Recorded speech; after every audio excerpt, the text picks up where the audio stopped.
BSc part 2। आज अपना हम नया चैप्टर शुरू कर रहे हैं, ऊष्मागतिकी फर्स्ट। थर्मोडायनेमिक्स 1। कार्य करने की क्षमता को ऊर्जा कहते हैं। किसी भी कार्य करने की क्षमता को ऊर्जा कहते हैं। रासायनिक ऊष्मागतिकी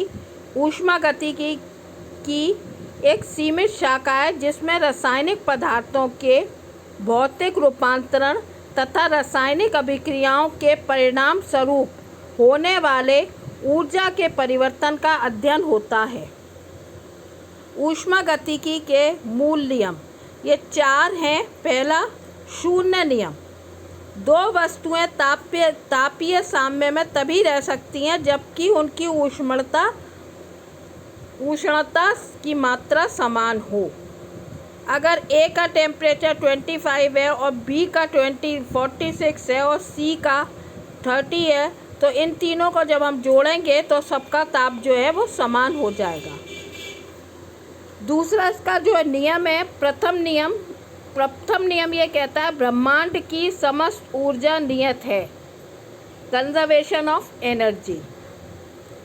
तीसरा नियम जो है द्वितीय नियम के नाम से जाना जाता है कि ब्रह्मांड की एंट्रोपी की मात्रा बढ़ रही है। तृतीय नियम यह कहता है परम शून्य ताप पर आदर्श क्रिस्टलीय पदार्थ की एंट्रोपी शून्य होती है। तो शून्य नियम के अनुसार दो वस्तुएं तापीय साम्य में तभी रह सकती हैं जबकि इनकी उष्णता की मात्रा समान हो। प्रथम नियम यह कहता है total energy of the universe is constant, अतः ब्रह्मांड की समस्त ऊर्जा नियत है। द्वितीय नियम यह कहता है स्पॉन्टेनिटी के लिए स्वतः परिवर्तित अभिक्रियाओं के लिए ब्रह्मांड की एंट्रोपी की मात्रा बढ़ रही है। और तीसरा नियम हमारा ये कहता है कि अगर 0 केल्विन टेम्परेचर हो तो कोई भी क्रिस्टल जो होता है उसकी एंट्रोपी शून्य होती है। अब थर्मोडायनेमिक्स पढ़ने से पहले छोटी छोटी परिभाषाएं हैं जिन्हें आपको पहले बता देते हैं, उसके आगे फिर आपको पढ़ना पड़ेगा। पहला है तंत्र। ब्रह्मांड का वह भाग जो कि अध्ययन के लिए चुना जाता है उसे हम तंत्र कहते हैं। दूसरा है परिपार्श्विक, सराउंडिंग्स। तंत्र को छोड़कर ब्रह्मांड का शेष भाग सराउंडिंग्स कहलाता है।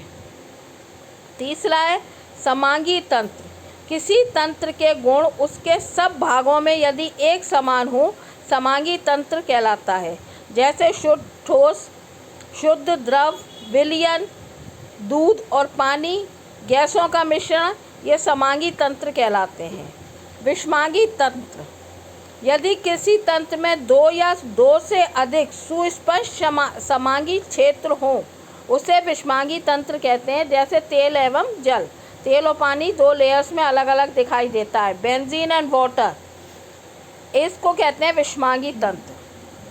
तीसरा है खुला तंत्र। वह तंत्र जो पदार्थ तथा ऊर्जा, मैटर एंड एनर्जी दोनों का अपने परिपार्श्विक से विनिमय करता है उसे हम ओपन सिस्टम या खुला तंत्र कहते हैं। जैसे कि खुले बीकर में यदि हम गर्म जल रख दें तो पानी भी ठंडा हो जाएगा और भाप भी सराउंडिंग्स में आ जाएगी। बंद तंत्र।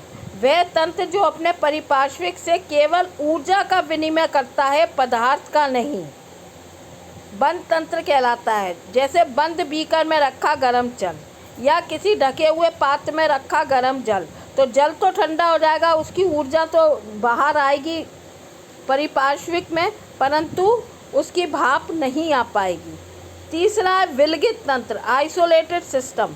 वह तंत्र जो अपने परिपार्श्विक से ना ऊर्जा का विनिमय करता है और ना पदार्थ का, विलगित तंत्र कहलाता है या आइसोलेटेड सिस्टम कहलाता है। जैसे थर्मस में रखी गर्म चाय। अब नेक्स्ट है तंत्र की अवस्था। तंत्र के मापने योग्य गुण को तंत्र की अवस्था कहते हैं। जैसे संगठन, ताप, दाब तथा आयतन, इन 4 गुणों द्वारा तंत्र की अवस्था निर्धारित की जाती है। इन्हें अवस्था के चर, वेरिएबल्स ऑफ स्टेट कहते हैं।